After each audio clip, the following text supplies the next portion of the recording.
Do not confuse this with treatment or mental health advice or direction. Nothing on this podcast is made to supplement or supersede the relationship and direction of your mental health caretakers. Although David Kozlowski is a licensed marriage and family therapist, he is not functioning as a certified mental health professional in this environment. And same applies to any professional who may appear on the OG Therapy podcast. Welcome to the OG Therapy. Hey everybody, welcome to another episode of OG Therapy, and by request, got another teen question for you. And this question is a question that definitely could be for teens or adults, so all you parents out there, you can go eavesdrop on this one for sure, okay?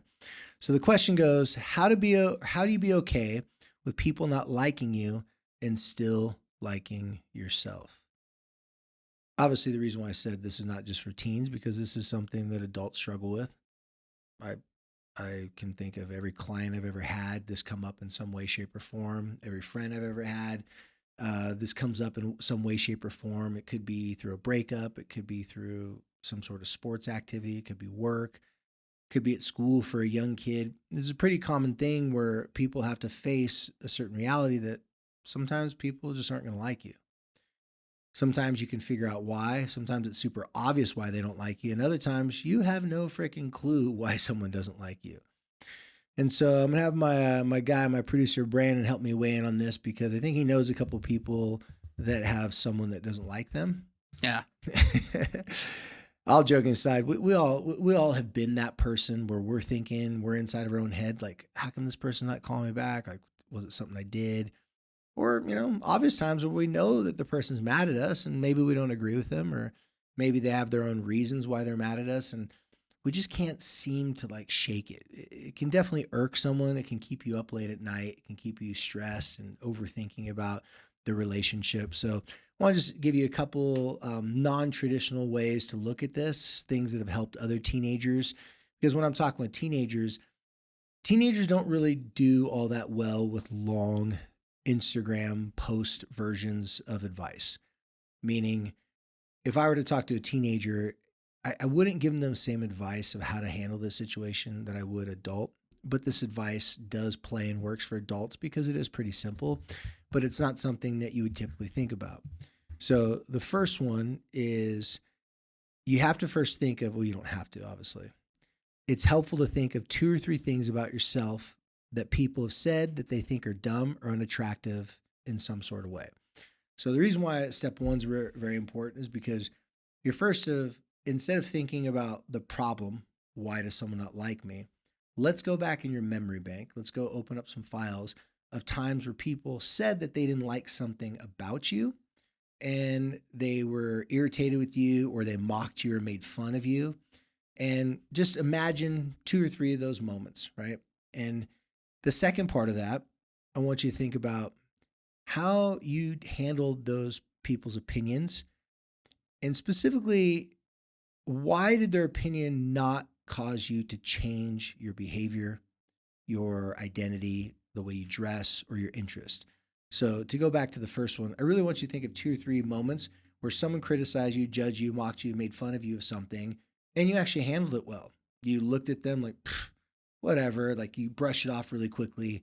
Maybe you had a clever comeback and maybe they made fun of something about you and you made fun of something back about them.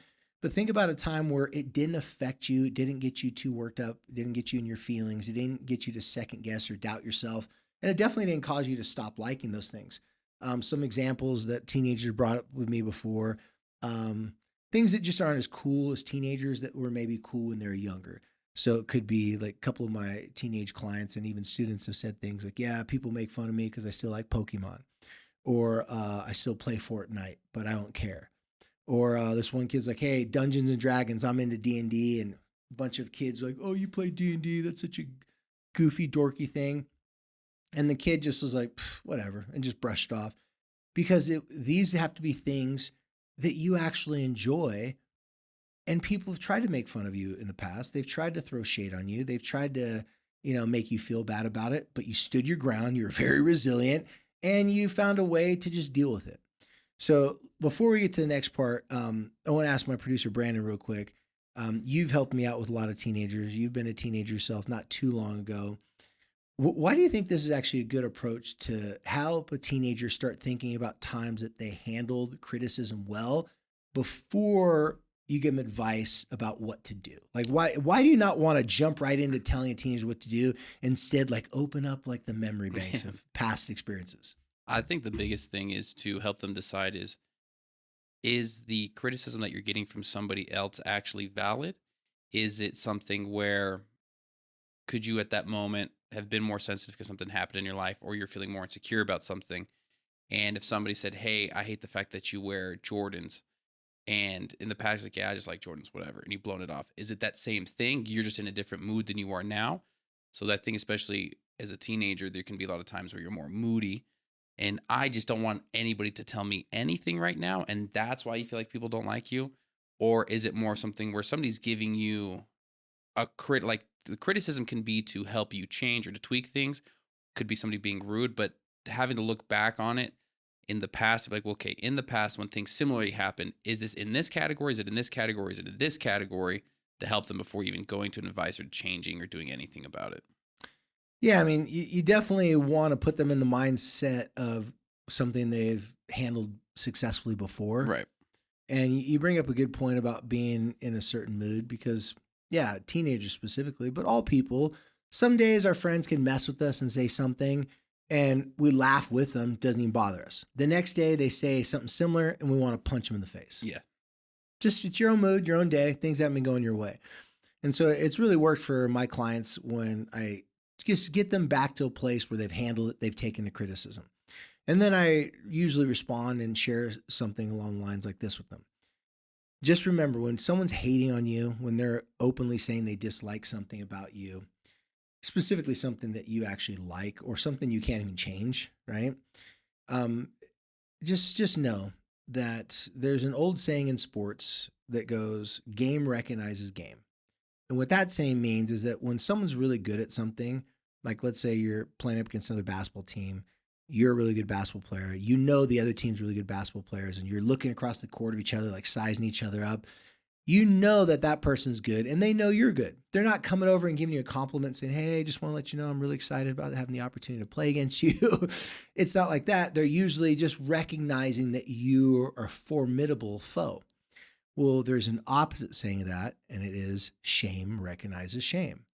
So for all my teenagers, before we get into the solution point of this, I want to validate their feelings. I want them to remember a time where they actually were successful in dealing with type of criticism, specifically when it says someone doesn't like you and it feels very, very personal.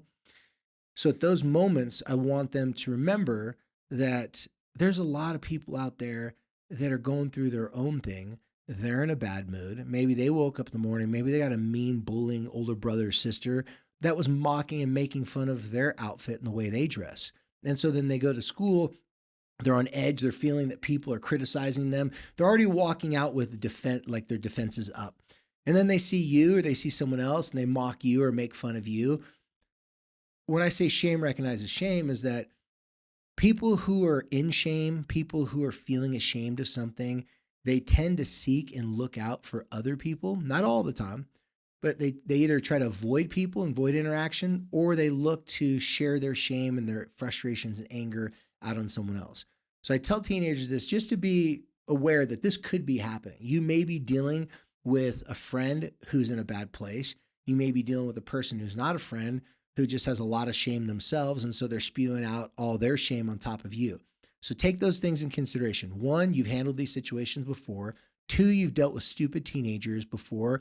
And if you know that these teenagers, if they give you a bad look or a bad attitude, it's probably because they're tired of being the only person they're pissed off at or irritated with or criticizing or judging. So they're looking to criticize, judge someone else as well. You just happen to be that person. Now, let's get on to the rest of this, because as soon as you guys know, as any teenager listening to this or any parent sharing this with a teenager, as soon as you know those two things, then you're going to change your conversation when you're trying to help someone. So for any adult listening to this, you're going to approach your teenager differently. You're not going to quickly tell them what to do. Like Brandon says, you're going to help them understand what their mood is, because maybe they're just taking it too personal, right? Yeah. And as soon as you identify all those things, you talk about those things with them, Now you have the opportunity to get to the final part, right? So Brandon, the final step that I tell kids, I tell them, take those memories of how they handled that situation and apply it to being able to like themselves despite someone not liking them. So imagine you're the kid, you just got this memory of, I used to get made fun of because I play Dungeons and Dragons and I'm 16 years old. Kids made fun of me. I just said, yeah, whatever. And they go, oh, aren't you too old to play that? Say, hey, you know what? I'm also too old to eat Fruit Loops, and I still do that too. Okay.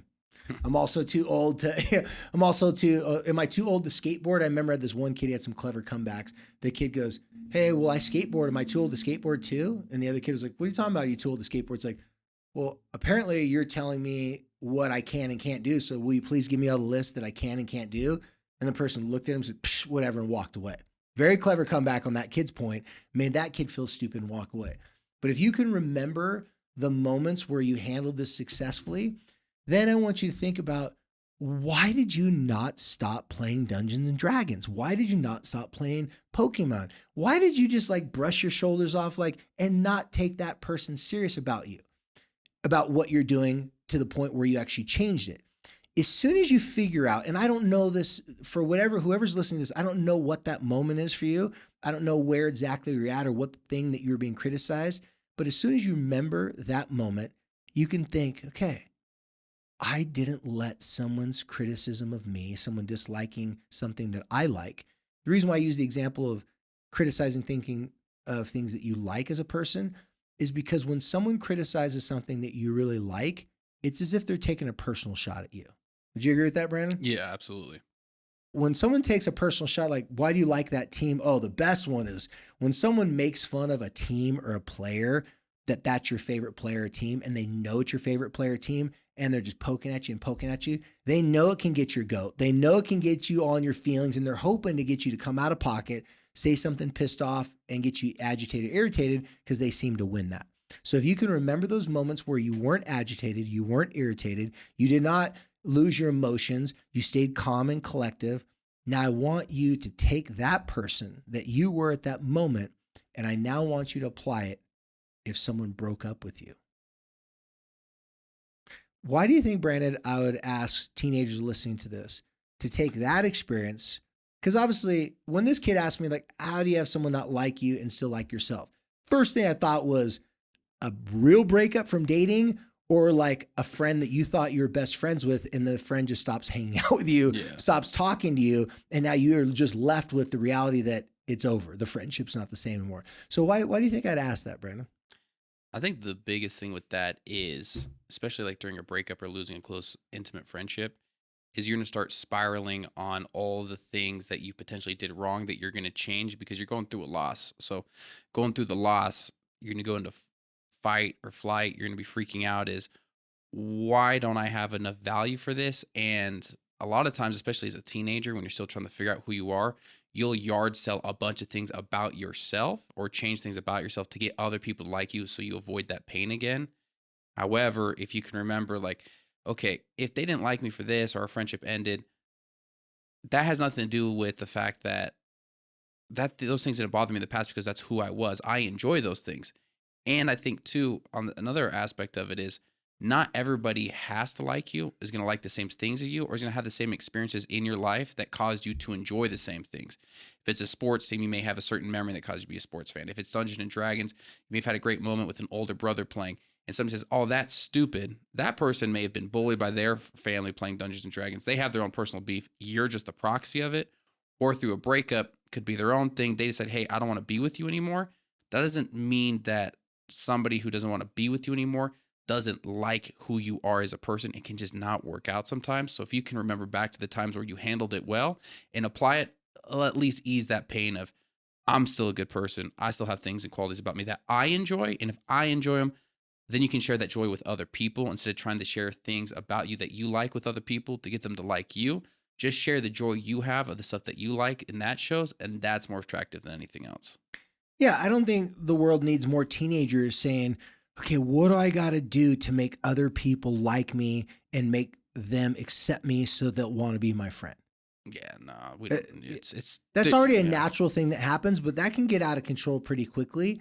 Because as a teenager, you guys, you're trying to develop your personality. Well, you're not trying. You are. The goal is, whether you realize it or not, is you're trying to finish developing who you really are, what your personality is, okay? And in order to develop that, you got to know what makes you happy, what makes you sad, what makes you angry. But if you're reversing your development by saying, okay, instead of focusing on what makes me happy, what makes me sad, the choice I make that are good for me, the choice I make for bad for me, instead of focusing on those things, if you get hyper focused on, oh my gosh, this person doesn't like me. And if they don't like me for these various reasons, maybe I got to change those things. Now, in a breakup, maybe the person that broke up with you, maybe they had a legitimate reason to not like you because you made those mistakes. Well, if you realize that, gosh, it was a mistake, I did screw up, well, then yeah, those are things you might want to change because they can help you as a person. But if you look at all the things about you that you like about yourself, and this person's criticizing something about you that you don't believe is wrong with you, that's the thing you got to be careful of, not taking their beliefs about you and going in your own head thinking about, how do I change me to satisfy what they want me to be? Because a lot of times people lie. A lot of times people say things in a breakup like, it's not you, it's me. Or it's nothing you did. It's just, I'm just not in a place to date. And then as the conversation goes on, they start to tell you all the things they don't like about you and why they don't date you. But it's not you. It's really just they're not in a good place. This is a hard thing for anyone to take, not just teenagers, but specifically with teenagers. I've seen so many of them get inside their own head. They start to go, what's wrong with me? What do I have to change? And that's why when you listen to this podcast or you share this with a friend of yours, if you're another teenager, if you're just trying to help a friend go through a breakup or go through someone not liking them, these are the things I want you to remind them of. I want you to tell them. And like Brandon said, it's going to help ease the discomfort and pain from it. But there's no way to not feel pain. And the reason why you feel pain when someone doesn't like you, whether it's a friend, family member, whatever, is because that's a social connection. Our social connections are really the backbone of how we survive. So our brain is hardwired to tell us if we're losing an intimate, close friendship, family member, whatever it may be, a dating relationship, it's supposed to send fear and pain signals to us to alert us that this is a serious thing. It's up to you, though, to measure, is this seriously bad to the point where I need to change who I am? Or is this a situation, an experience that I'm having that makes me feel bad? Only you guys can answer that question, but I guarantee this will help you still like yourself despite someone else not liking you or not liking something about you. As always, you guys, thanks for following us here on OG Therapy. Thanks for following us on all the social media platforms. Go check out Shy Social Health Initiative on Instagram and all platforms if you haven't done that yet. And until next time, be cool.